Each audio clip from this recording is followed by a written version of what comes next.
En una fría y oscura noche de invierno en Esparta, Michigan, desapareció una joven madre. No tenía sentido que desapareciera sin haber llamado a nadie. Podría ser más que un caso de persona desaparecida. Podría ser la investigación de un homicidio. Cuando la nieve de Michigan se fundió, la policía hizo un trágico descubrimiento. Sí, eso es. Muy bien. Los agentes descubrieron un mundo secreto de violencia y traiciones. Mentiras y engaños que no puedo explicar, lo que solo nos puede llevar a un hecho: el asesinato.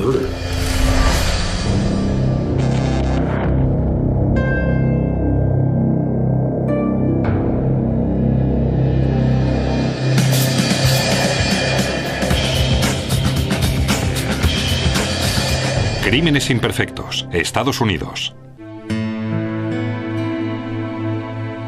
A 25 kilómetros al norte de Grand Rapids y a 50 kilómetros al este del lago Michigan se encuentra la ciudad de Esparta. Esparta es una ciudad pequeña, casi un pueblo de unos pocos miles de habitantes. Tiene una calle principal, la decoran para las fiestas, unas pocas tiendas y está formada por varios barrios. Si vives en Esparta, lo más seguro es que todo el mundo sepa cómo te llamas y quién eres. Está justo en el centro de lo que yo llamo Tierra de Manzanas del condado de Kent. Está rodeada de manzanares y reclaman la fama de la zona como la capital de las manzanas del condado de Kent. Los manzanares pertenecen a familias que los han cuidado generación tras generación.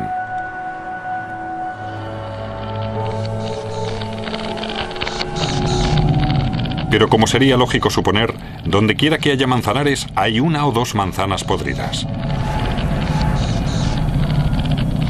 Y una de esas manzanas podridas salió del barril en diciembre de 2004. En mi experiencia, este fue el caso más importante al que se enfrentó el Departamento de Policía de Esparta o la comunidad de Esparta. Policía de Esparta. Sí, creo que debería denunciar la desaparición de una persona. Bien, ¿quién ha desaparecido? Mi esposa, Julia Dawson. Bien, ¿no le ha llamado ni nada? No, la he llamado a su móvil, pero no lo coge. Tim Dawson llamó a la policía. Su esposa, Julia Dawson, de 23 años, había desaparecido. La policía de Esparta fue a la casa sobre las 5 de la mañana para redactar el informe policial. El patrullero le preguntó a Dawson sobre la última vez que vio a su esposa. Bien, ¿discutieron por algo? ¿Hay alguna razón por la que se fuera? No, se fue de compras. Me dijo que había quedado con unas amigas para ir de compras. Él se quedó dormido. Cuando se quedó dormido, Julia aún estaba en casa, pero cuando se despertó ya se había marchado. Dawson dijo que cuanto más tiempo pasaba, más preocupado se sentía. La había llamado varias veces, pero no había cogido el móvil. No era propio de ella hacer tal cosa. Bien, si se entera de algo, llámenos. Y si nosotros averiguamos algo, se lo comunicaremos. De acuerdo.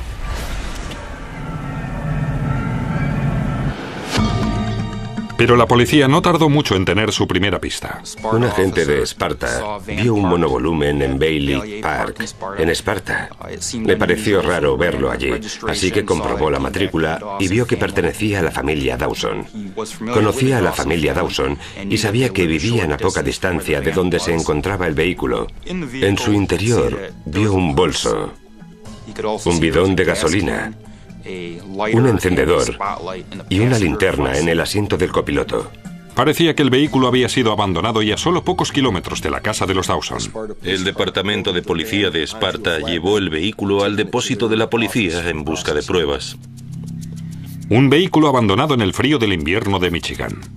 Una esposa y madre que había abandonado a su esposo e hijos. ¿Se trataba del caso de una persona desaparecida o era algo más?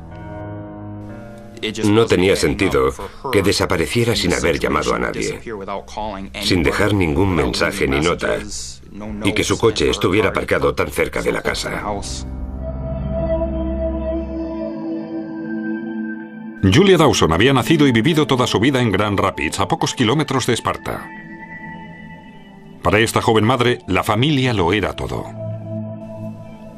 Julia quería a sus hijos, les dedicaba todo su tiempo, sacrificó su trabajo y su tiempo por su familia.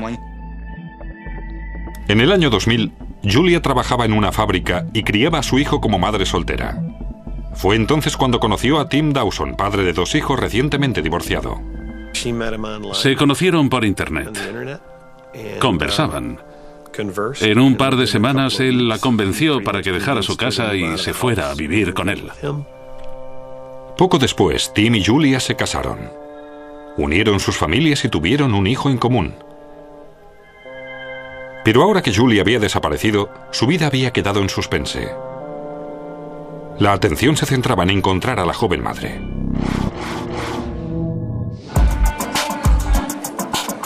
La policía inició su búsqueda en el vehículo abandonado.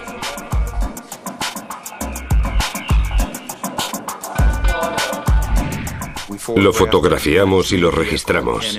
Al principio buscábamos huellas dactilares, cualquier cosa que pudiera proporcionar una pista, el teléfono móvil, algún recibo que indicara dónde había estado, algún golpe en el coche, huellas.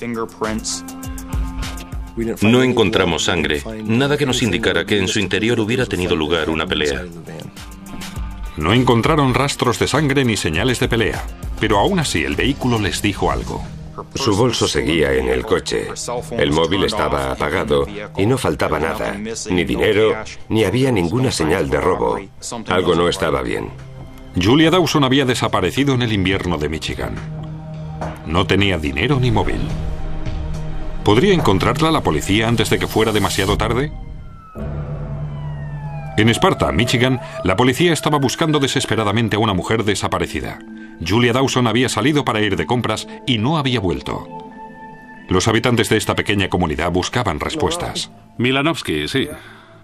Mucha gente llamaba para preguntarnos si podían participar en la búsqueda. Todo el mundo estaba dispuesto a ayudar. Muy bien, gracias. La policía, amigos y parientes organizaron búsquedas por los alrededores de Esparta. Los habitantes de la comunidad se reunieron en Baylit Park, donde había sido encontrado el vehículo de Julia. Registraron el parque, las carreteras cercanas, los manzanares, los campos, lo registraron todo. Mientras la búsqueda continuaba, la policía se sirvió de todos sus recursos. La buscamos por el aire con la ayuda de helicópteros. Yo personalmente subí al helicóptero en varias ocasiones, siguiendo una ruta que nos llevaba de Esparta hasta Shelby. Creo que deberíamos... Aquí está el campo de sí, fútbol y el riachuelo. Todo el mundo en Esparta quería encontrar a la joven madre desaparecida. Pero había una persona en la ciudad que no parecía muy preocupada. La única persona que no estaba allí y que era lógico que estuviera era Tim Dawson. No participó en la búsqueda de Julia. No se comportaba como un marido afligido. La policía se preguntaba por qué Tim Dawson no participaba en la búsqueda de su esposa desaparecida.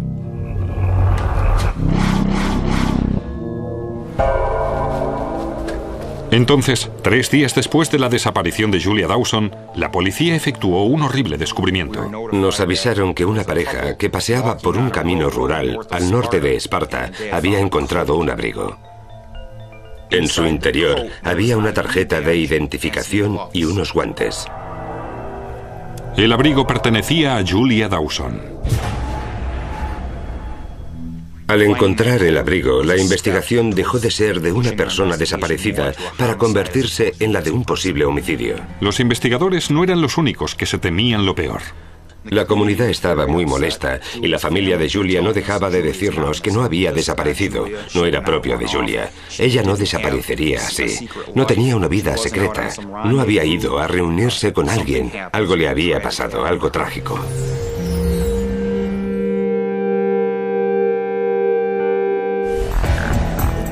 Pero 3 semanas después, un frente cálido atravesó el oeste de Michigan. Las patrullas ya están allí, creo que han llamado a la policía científica. La nieve empezó a fundirse y un residente de la zona hizo un horripilante descubrimiento. Para ahí. Aparca aquí. Vio algo junto a la carretera que él describió como un maniquí. Al acercarse, se dio cuenta de que era un ser humano. ¿Cómo estás? Bien. Hola, Scott. El cuerpo está allí. Recibimos una llamada. Si te parece bien, vamos a verlo. Bien, vamos. Hay que ver si lleva un tatuaje en el tobillo derecho. Entendido. Ayúdame. Eso es el mismo tatuaje, es el mismo. La policía confirmó que se trataba del cuerpo de Julia Dawson. Estaba desnuda junto a la carretera. En ese momento había nevado en abundancia. La nieve ya empezaba a fundirse, por lo que dejó su cuerpo al descubierto. Era evidente que no movieron el cuerpo desde el momento en que lo dejaron allí hasta que nosotros lo encontramos. Eso nos dijo que, en este caso, Julia fue asesinada, transportada hasta este lugar donde abandonaron su cuerpo. Vamos a empezar a hablar con los vecinos de la zona. Por allí hay un par de casas. Lo que hacen las bajas temperaturas de Michigan es congelar el cuerpo humano, preservando así una gran cantidad de pistas importantes. Los hematomas del cuerpo. Preserva el cuerpo de tal forma que cuando se realiza la autopsia se cuenta con muchos más datos que en caso contrario habrían desaparecido debido a la descomposición y a otros factores. A Julia la golpearon en el lado izquierdo de la cabeza causándole fractura de cráneo. El golpe pudo haberla dejado inconsciente. Inconsciente, pero no muerta. La muerte llegó después. La autopsia reveló señales de estrangulamiento alrededor del cuello. Julia Dawson quedó inconsciente y luego la estrangularon. Vamos a empezar preguntando a los vecinos. El caso de persona desaparecida ya era un caso de asesinato. La policía se centró en Tim Dawson, el marido de la víctima, ausente en la búsqueda. Pero Dawson dijo que había buscado a su esposa la misma noche que había desaparecido. Incluso le facilitó a la policía una descripción, calle por calle, de la ruta que siguió. Dijo que sobre las 11:30 de la noche subió a su vehículo y siguió una ruta específica en busca de Julia. Nos describió la ruta con todo lujo de detalles. Pero Dawson le facilitó a la policía demasiados detalles. Detalles que permitieron a los inspectores detectar que mentía. En base a lo que tú dices, Tim dio tantos detalles en cuanto a la ruta que siguió, que más tarde, por medio de su móvil, pudimos determinar que no había dicho la verdad. Las llamadas del móvil de Tim Dawson demostraron que este no estuvo cerca de la ruta que, según dijo, había seguido en su búsqueda. Bien, gracias. Sí, vale. Pero ¿por qué Dawson le mintió a la policía? Hola, Tim. Hola, ¿cómo estás? ¿Cómo estás? Los investigadores le interrogaron. Ya habíamos hablado con él y ahora íbamos a interrogarle, que era casi como acusarle. Y una vez iniciado el interrogatorio, nos mostramos más en línea de acusarle. Ya no éramos sus amigos. Ahora estábamos hablando de culpabilidad. La policía le dijo a Dawson que sabían que mentía cuando dijo que buscó a su esposa. Es hora de ser sincero. ¿En qué no he sido sincero contigo? Sabemos que la ruta que nos dijiste que seguiste esa noche es una mentira. He sido absolutamente sincero con vosotros, chicos. Tim, no has sido sincero conmigo. Mentiras y engaños que no puedo explicar, lo que solo nos puede llevar a un hecho: el asesinato. La policía estaba investigando el asesinato de Julia Dawson, de 23 años, madre de 2 hijos. Su cuerpo fue encontrado junto a la carretera. Causa de la muerte: estrangulamiento. La policía interrogaba a su marido, Tim Dawson. Y a pesar de que le habían pillado mintiendo, Dawson negaba cualquier implicación en el asesinato de su esposa. Presta atención, porque esto es muy importante. Debes comprenderlo y tienes que escuchar lo que te digo. ¿De acuerdo? Ajá. Los inspectores intentaron tenderle una trampa a Tim Dawson. Le sugirieron que tal vez pudiera llegar a un acuerdo si admitía que había matado a Julia de forma accidental. Tal vez no estemos investigando un asesino y solo fuera un accidente. Tal vez fuera un hecho trágico en el que cunde el pánico y luego se toman decisiones equivocadas. Y ahí es donde nos llevan las pruebas, ¿de acuerdo? ¿Lo has entendido? Ajá. Pero Dawson no mordió el anzuelo. Me estás diciendo que creéis que yo la maté. No admitió nada. No sé qué más podría decirte, pero si así es como va a seguir el interrogatorio, quiero llamar a mi abogado. ¿De acuerdo? La policía tenía sus sospechas, pero ahora que Tim Dawson había solicitado un abogado, tuvieron que poner fin al interrogatorio. Sin pruebas físicas que le relacionaran con el crimen, tuvieron que dejarle en libertad. La policía estaba más convencida que nunca de que Tim Dawson había estrangulado a su esposa y había abandonado su cuerpo junto a la carretera. ¿Pero podrían demostrarlo? Los inspectores empezaron a buscar pruebas contra Dawson, interrogando a los amigos y compañeros de Julia. Buscamos información relacionada con el pasado de Tim. Bien, me ocuparé de ello. Muy bien. Bien. Sus preguntas se centraron en el matrimonio de Tim y Julia. Averiguamos que Tim no dejaba de controlarla. La separó de sus compañeros de trabajo, de su familia. Controlaba toda su vida. No dejaba de llamarla. Julia nunca hizo nada sin que Tim lo supiera o participara en ello. Y al profundizar más en la investigación, averiguamos que Tim Dawson no nos había dicho nada de eso. Y descubrieron que el matrimonio de los Dawson no era la imagen de felicidad que describía el señor Dawson. Lo que nos dijeron sus compañeros nos llevaba de nuevo a su casa. Julia había hablado de abandonarlo. Estaba haciendo los preparativos para dejarlo. Julia hablaba de violencia doméstica en su matrimonio. Pero necesitaban algo más que rumores para encerrar a Tim Dawson. La policía investigó los antecedentes de Dawson y fue entonces cuando saltaron las alarmas. Al profundizar en los antecedentes de Tim Dawson, vimos que tenía un historial de reclamaciones a compañías de seguros. Hubo varios incendios en la casa que resultaron sospechosos, pero no pudieron probar nada. Y también había un robo en su casa muy sospechoso, pero que no pudieron demostrar lo contrario. Tim era la clase de persona que no vacilaba en organizar su propio delito y luego llamar a la compañía de seguros para beneficiarse de él.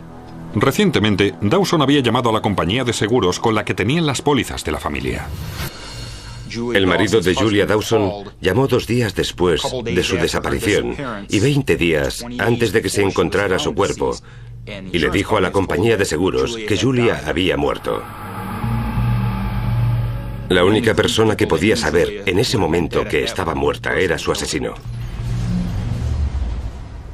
Era un seguro de vida por valor de $100.000 y el único beneficiario era su afligido marido Tim. Parecía que Dawson se había precipitado a la hora de intentar cobrar el dinero. Los investigadores estaban cercando a Tim Dawson. Querían conocer todos sus movimientos. Por ello, instalaron una unidad de GPS en el coche de Dawson y durante semanas los agentes lo tuvieron localizado vía satélite. Yo le seguía la pista en la pantalla del ordenador, en un mapa. Así sabíamos a dónde iba. Si pasaba cierto tiempo y no sabíamos la razón, nos dirigíamos a ese punto y averiguábamos qué había allí.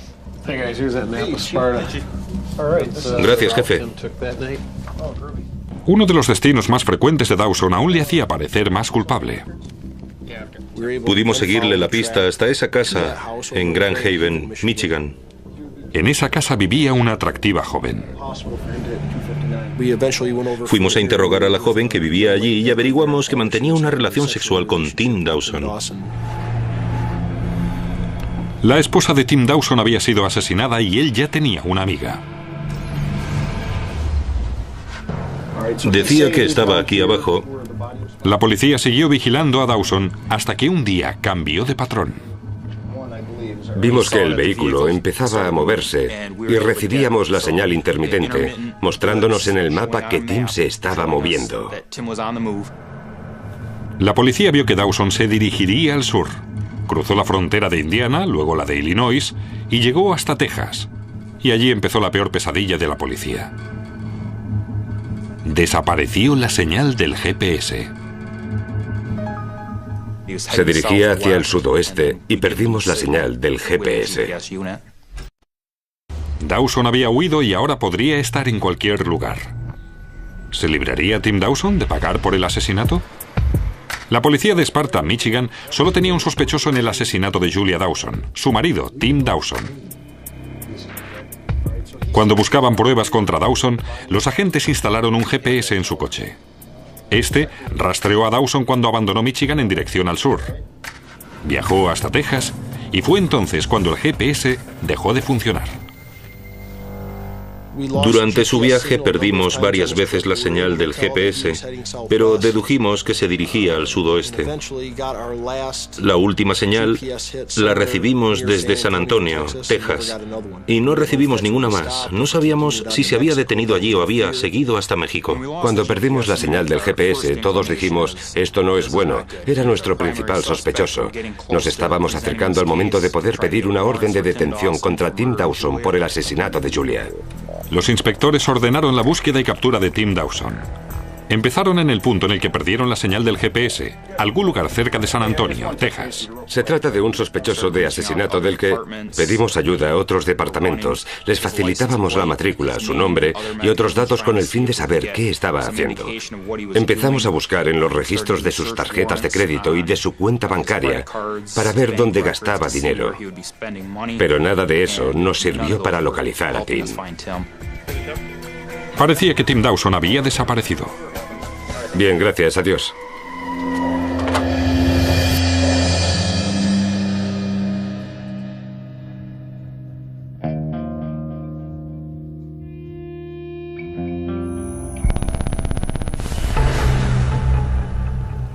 Tim Dawson había desaparecido y la policía temía que se librara del castigo por haber matado a su esposa. Fue una gran decepción para todos saber que el único sospechoso de un caso de asesinato había desaparecido en Estados Unidos o camino de México. En ese momento era muy frustrante. Parece que llegó hasta aquí y luego es cuando... Pero los inspectores no se rindieron. Continuaron su búsqueda. Y por fin, su empeño dio resultado. Un agente vio a Tim Dawson en Texas. Habían comprobado una matrícula de coche de Michigan y resultó ser la del vehículo de Timothy Dawson. Les parecía extraño ver una matrícula de Michigan en ese vehículo. Al investigarlo, averiguaron que le decía a la gente que su esposa había muerto en Michigan. Empezaron a investigar y descubrieron que se había producido un homicidio aquí, en Michigan, y que Tim Dawson podía estar implicado. La policía de Texas les dijo a los inspectores de Michigan exactamente dónde podían encontrar a Tim Dawson. Estábamos emocionados, tomamos un avión y nos fuimos a Texas. Los agentes trabajaron con la policía de Texas para tenderle una trampa a Tim Dawson y detenerle. No pareció sorprenderse, ni siquiera afectado. Allí estábamos, a 3.500 kilómetros de distancia, apareciendo de la nada, y su reacción fue, hola chicos. Hola Tim. Hola. No esperabas volver a vernos, ¿verdad? No, señor.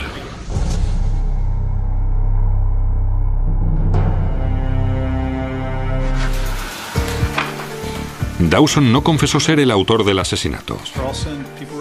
Pero la fiscalía tenía un caso sólido. Le contaron al jurado las mentiras de Dawson, su llamada a la compañía de seguros y su extraño viaje a Texas.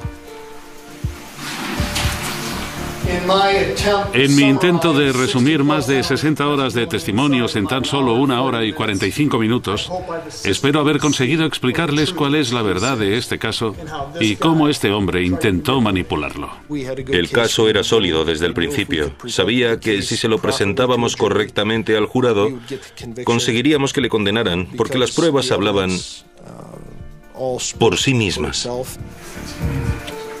Pero la defensa contraatacó. Le dijo al jurado que no había ni una sola prueba física que relacionara a Tim Dawson con el asesinato. No teníamos el ADN ni huellas dactilares. Todo se resumía a que Tim Dawson había contado una historia y nosotros probamos que había ocurrido algo muy distinto y que Julia vivía atemorizada por Dawson, cosa que intentó ocultar.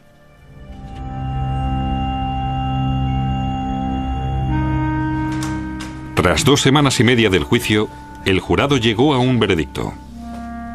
El jurado volvió tras, creo yo, toda una noche deliberando y consideró a Tim Dawson culpable de asesinato en primer grado. Tim Dawson fue condenado a cadena perpetua. Los investigadores y yo mismo sentimos un gran alivio al saber que se había hecho justicia para Julia y que Tim Dawson se pasaría el resto de su vida en la cárcel.